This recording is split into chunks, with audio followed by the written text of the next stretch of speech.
आज जो हमारे गेस्ट हैं यहाँ पर अभी पीछे बैक स्टेज में, उन्होंने बहुत सारे गवर्नमेंट एग्जामिनेशंस को क्रैक किया है, इंक्लूडिंग यूपीएससी, और उनका अपना एक यूट्यूब चैनल है सिविल बीइंग्स के नाम से, जहां पर 2 मिलियन सब्सक्राइबर्स हैं। Please give an energetic and warm welcome to the one and only Sagar Duneja.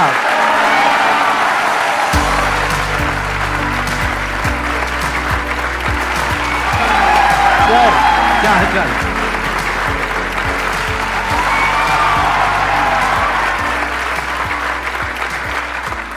आइए बैठिए। सबसे पहले मतलब आपको थैंक यू करना चाहता हूँ, बिकॉज मेरी यूपीएससी प्रिपरेशन के दौरान आपका बहुत बड़ा योगदान रहा है। कॉलेज के हमारे सर्वर पे किसी ने आपका last life changing seminar upload किया, तो कॉलेज के सर्वर से लैंड से हमने डाउनलोड कर लिया, और फिर वहाँ से जब हमने देखा तो वो ऐसा एक लाइफ चेंजिंग सेमिनार था जहाँ पे उस समय मैं एक प्रॉब्लम से जूझ रहा था, over thinking, too much of over thinking, कि होगा कि नहीं होगा सिलेक्शन, करूं कि नहीं करूं। डिलेमा मेरा सारा क्लियर हो गया था उस समय जब मैंने आपको लास्ट लाइफ चेंजिंग सेमिनार देखा था, क्योंकि एज एन इंजीनियर हम लोग को वही चीज़ें समझ में आती हैं जिसमें कुछ लॉजिक होता है। वो जो ब्लंट मोटिवेशन होता है वो नहीं समझ आता कि तुम कर सकते हो, तुम ही कर सकते हो। अरे मेरे में क्या है यार, कुछ तो बता दो। तुम ही कर सकते, कोई तरीका बता दो। सर इन्होंने बाकी सब मोटिवेशनल स्पीकर्स का मजाक उड़ाया और मेरी तारीफ कर रहे हैं। मैं जस्ट टू क्लैरिफाई,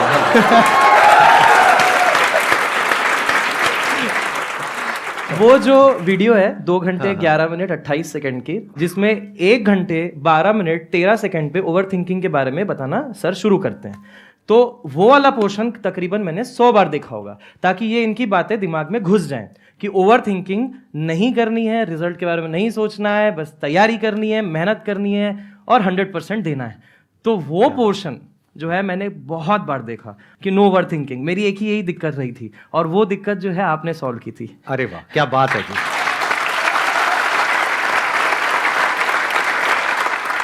ये बहुत बड़ी बात होती है यूपीएससी को क्रैक करना, क्योंकि लाखों बच्चे चाहते हैं लेकिन बहुत कम का हो पाता है। जी।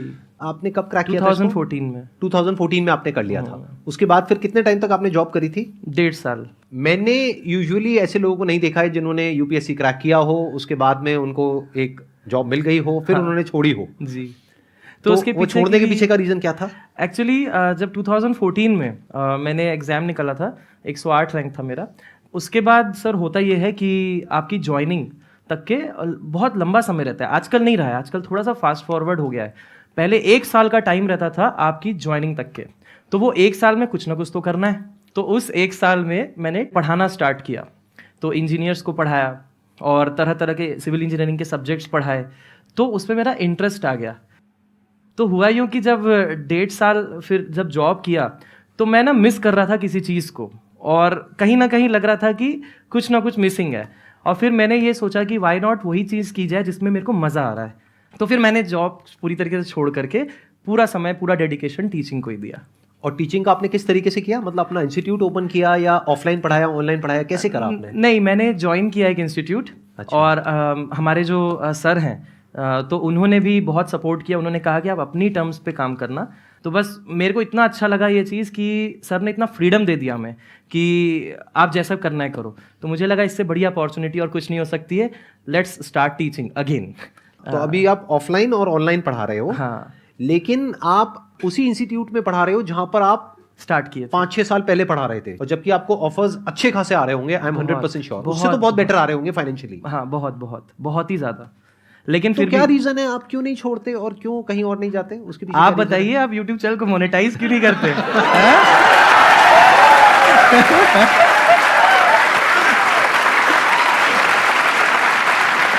नहले पे धैला। कुछ चीजें होती है ना जो एथिक्स और मॉरल से एसोसिएट हो जाती हैं, और एक लिमिट के बियॉन्ड ना फिर वो एथिक्स मॉरल्स फिर रखना अपने अंदर वो ज्यादा वैल्यू करता है रादर देन स्विच करना। उसके अलावा आपने और भी कई सारी गवर्नमेंट की जो एंट्रेंस एग्जामिनेशंस होते हैं उसको क्रैक किया है। बहुत सारे, यूपीएससी के अलावा सारे जितने दिए, सब जितने भी हैं सब क्रैक किए हैं। मतलब जितने मैंने दिए, हाँ, सभी क्लियर किए।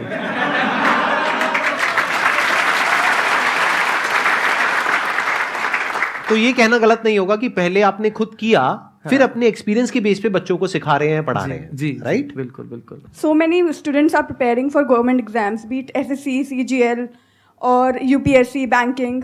तो ऐसी क्या चीज़ है जो हमें बाकी स्टूडेंट से मतलब थोड़ा डिफरेंट बना सकते हैं कि हम क्लियर कर पाएँ? अब मैं अपने स्टूडेंट्स को भी हमेशा यही चीज़ बोलता हूँ कि सबसे इम्पॉर्टेंट है सर कि एग्ज़ाम की नीड को समझना कि हम किस एग्ज़ाम को क्रैक कर रहे हैं। आजकल क्या होता है कि सिलेबस जैसे क्या होता है, बहुत सारे कोचिंग्स, बहुत सारे ऑनलाइन ऑफलाइन इंस्टीट्यूट्स इतने हो गए हैं कि आपको क्या करते हैं कि थोड़ा थोड़ा एक्स्ट्रा पढ़ा देते हैं। जैसे कि इन्होंने मान लीजिए ये टॉपिक छोड़ दिया था, वो दूसरे टीचर ने एक दूसरा टॉपिक पढ़ा दिया, तो स्टूडेंट को लगता है कि अरे ये तो एक्स्ट्रा पढ़ा रहे हैं। लेकिन आजकल क्या हो रहा है कि इस तरीके से क्या हो रहा है, एग्जाम क्लियर नहीं हो पा रहे हैं because there is information overdose. आपको एग्जाम की नीड को समझ के पिन पॉइंटेड स्टडी करनी है जो काम की। बिकॉज मैं आपको एक चीज बताता हूं कि एक एक व्यक्ति को एक एक सब्जेक्ट के एक एक टॉपिक में पीएचडी करने में 7 साल लग जाते हैं। जैसे हम लोग जब आईआईटी बॉम्बे में थे तो वहां पे हमारी एक सीनियर थी जो पीएचडी कर रही थी। वो पीएचडी अपनी कंप्लीट की है 8 ईयर्स में। उनका शादी हो गया, बेबी हो गया, सब हो गया, पीएचडी उसके बाद हुई कंप्लीट, वो भी एक टॉपिक में। तो इसीलिए हमें उस लेवल पे नहीं जाना है कि हम रिसर्च करें, हमें उस लेवल पे जाना है कि एग्जाम की नीड क्या है, उस नीड को टारगेट करें, पीवाईक्यूज को बार बार देखें, समझें और फिर ये देखें कि जो हम पढ़ रहे हैं वो पीवाईक्यूज से मैच हो रहा है कि नहीं हो रहा है, कहीं हम इधर उधर तो नहीं जा रहे हैं। क्योंकि आपको एक चीज़ बता देता हूँ कि जिस भी एग्जाम को आप ले लो, गवर्नमेंट के जितने भी एग्जाम्स हैं, आप ये पाओगे कि ज़्यादातर जो क्वेश्चन होते हैं वो पीवाईक्यूज से रिलेटेड होते हैं। मतलब एग्जैक्टली वो नहीं होगा तो उससे रिलेटेड होगा। तो अगर आप जितना स्टडी अच्छे से पीवाईक्यूज को करोगे उतना बेहतर तरीके से आप अपने प्रिपरेशन को चैनलाइज कर पाओगे। अदरवाइज दिक्कत ये हो जाएगी कि इधर उधर की चीज़ें जब करने में जाते हैं तो टाइम वेस्ट भी होता है और उसका रिसोर्स मटेरियल फिर खोजेंगे, फिर उसमें फिर टेस्ट वेस्ट देंगे, तो वो सब क्या करेगा, वो रैंक नहीं जनरेट कर पाएगा, वो वेस्टेज ऑफ टाइम है। ठीक है, तो ये बहुत इंपॉर्टेंट है, study the syllabus, study the PYQs before actually studying the subject.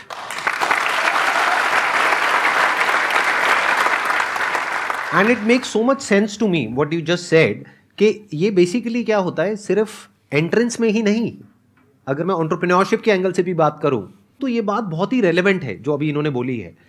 होता क्या है कि हम बहुत कुछ करने की कोशिश करते हैं या हम सब कुछ करने की कोशिश करते हैं और सब कुछ कोई भी नहीं कर सकता। We have got limited time. तो उस लिमिटेड टाइम में आप क्या कर रहे हो, उस टाइम को कैसे यूज कर रहे हो, वो बहुत इंपॉर्टेंट होता है। चाहे आप बिजनेस कर रहे हो, चाहे आप पढ़ाई कर रहे हो, इस बात को ध्यान से समझ लेना।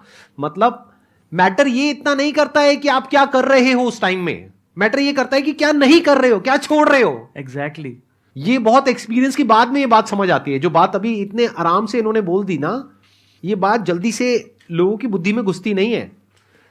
You need to have a clear focus. जैसे एक एंट्रेंस एग्जामिनेशन की बात करी जाए तो उसमें एब्सोल्युटली क्लियर होना चाहिए, एक पैटर्न देख करके कि लास्ट 10 ईयर्स का क्वेश्चन पेपर्स का ये पैटर्न है, उस पैटर्न के हिसाब से आपको समझ आ जाना चाहिए ये मेरा दायरा है, फिर उसके हिसाब से स्टडी करनी है। उसके बाहर जो कुछ है वो छोड़ देना है। मान लो 10% पॉसिबिलिटी है कि उसके बाहर से भी कुछ आ जाएगा, बट वहां पे अपना 90% टाइम क्यों लगा रहे हो। एग्जैक्टली 80-20 का रूल चलता है लाइफ में। 20% of the efforts generates 80% of the results. तो मैटर ये करता है वो 20% एफर्ट कहां जा रहा है आपका। और हम यही गलती कर बैठते हैं, मेहनत करते हैं, देखो मैं दिन में 16 घंटे पढ़ रहा हूं, 18 घंटे पढ़ रहा हूं। तो किसी को दिखाने के लिए पढ़ रहे हो, किसी को कुछ प्रूव करना है या एंट्रेंस क्रैक करना है। इसको ऐसे देखो, मेहनत किसे कहते हैं, जहां पे कुछ एफर्ट करना पड़े, बिल्कुल, और एफर्ट करने में मजा ना आए। क्लियर, यही है ना मेहनत की डेफिनेशन। बट अगर आप कहीं पर एफर्ट कर रहे हो और रिजल्ट गारंटेड है, उसको मेहनत कहोगे या वो मजा हो गया। बहुत सारे लोग तो जाते हैं, ट्रैकिंग करते हैं, ये करते हैं, वो करते हैं, माउंटेन क्लाइंबिंग करते हैं, उसको उसके मेहनत भी नहीं पैसे बोलते, लगते हैं, वो भी उसको मेहनत नहीं बोलते, उसको एडवेंचर बोलते हैं। जबकि मेहनत वहां पर भी हो रही है बट वो एडवेंचर है। क्यों? क्योंकि मजा आ रहा है। तो जिस काम में मजा आता है वो एडवेंचर हो गया। तो ऐसे ही अगर आप मेरी लाइफ को ध्यान से स्टडी करोगे, मैंने कभी मेहनत करी नहीं, मुझे पता ही नहीं मेहनत क्या होती है, एडवेंचर पता है मुझे। क्यों? क्योंकि मैंने हमेशा फिगर आउट करने की कोशिश करी है कि जो मैं कर रहा हूं वो क्यों कर रहा हूं, उसके पीछे क्या रीजन है, उससे क्या होने वाला है। तो जब ऐसे हम समझ करके करते हैं ना किसी भी काम को, तो वो एडवेंचर हो जाता है। तो ये एडवेंचर में और मेहनत में अच्छे से हमको फर्क पता होना चाहिए। तो your this journey to crack an entrance exam, जो अभी आपने बात करी थी, that could be adventurous, that could be fun, क्योंकि जो 99% लोग नहीं कर पा रहे, आप वो कर पा रहे हो, और अगर आपको क्लियर समझ आ रही है ये बात, तो आपकी करने की पॉसिबिलिटी बहुत बढ़ चुकी है। फिर चाहे आप वो कर रहे हो, चाहे आप कोई बिजनेस कर रहे हो, व्हाटएवर इट इज, तो वो एडवेंचर हो गया, वो फन हो गया। बट अगर ऐसे ही कर रहे हो जैसे सब कर रहे हैं, तो हार्डवर्क हो गया भाई।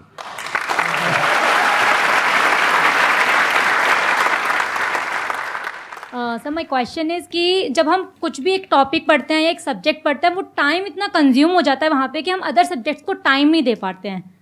और एट द एंड जब हम रात को एनालिसिस करते हैं कि हमने होल डे में क्या किया है और कहाँ पे हम लैग कर रहे हैं, तो फिर हमें गिल्टी भी फील होता है, रिग्रेट भी हो रहा होता है। इस चीज़ को, इस प्रॉब्लम को हम कैसे ओवरकम कर सकते हैं? ये एग्जैक्ट सेम प्रॉब्लम मेरे प्रिपरेशन के दौरान भी मुझे हुई।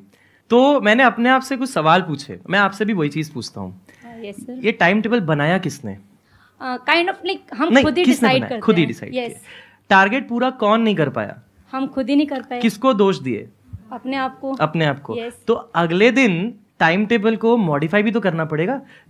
कोई चीज जब पहली बार एक्सप्लोर की जा रही है, how can you exactly know कि आप कितने टाइम में उस चीज को खत्म कर पाएंगे? तो एक तरीके से आप ऐसी चीज के लिए खुद को दोष दे रहे हो जो आपकी गलती की वजह से नहीं हुई है। बिल्कुल ठीक बात है। तो ऐसे चीज के लिए दोष खुद को देना ही क्यों है? जब मेरे साथ ऐसा कई बार हुआ होगा, तकरीबन 50 बार हुआ होगा, तो मैंने ये चीज रियलाइज की सोच के बैठ के कि मैं किस चीज के लिए खुद को दोष दे रहा हूं। यार ऐसी चीज के लिए जिसको मैं जानता नहीं हूं, उसको मैं फर्स्ट टाइम जानने की कोशिश कर रहा हूं, मुझे क्या मालूम कि कितना समय लगने वाला है। तो अब टाइम लग गया तो लग गया, गिल्टी फील करने वाली क्या बात है? एटलीस्ट टॉपिक तो समझ में आया, कोई बात नहीं। अगले दिन थोड़ा मैं सोच समझ के और सही तरीके से कोशिश करूंगा, इटरेट करके, कि अब मैं थोड़ा और करेक्ट टाइम दूं। ये इटरेटिव प्रोसेस है, जैसे जैसे आप करते जाओगे ये इटरेशन सही बैठता जाएगा, उसमें भी मार्जिन ऑफ एरर है। लेकिन जैसे जैसे आप पढ़ाई को आगे बढ़ाओगे, आपको रियलाइज होना शुरू हो जाएगा कि इस टॉपिक को करने में लगभग इतना समय लग सकता है। इट्स ऑल इटरेशन, क्योंकि जो भी चीज फर्स्ट टाइम की जा रही होती है वो इटरेशन होती है, और उसमें खुद को गिल्टी करके वहां पे काम को रोकने कोई मतलब नहीं है। समझे बात? एक्सीलेंट पॉइंट जी, बहुत बढ़िया पॉइंट।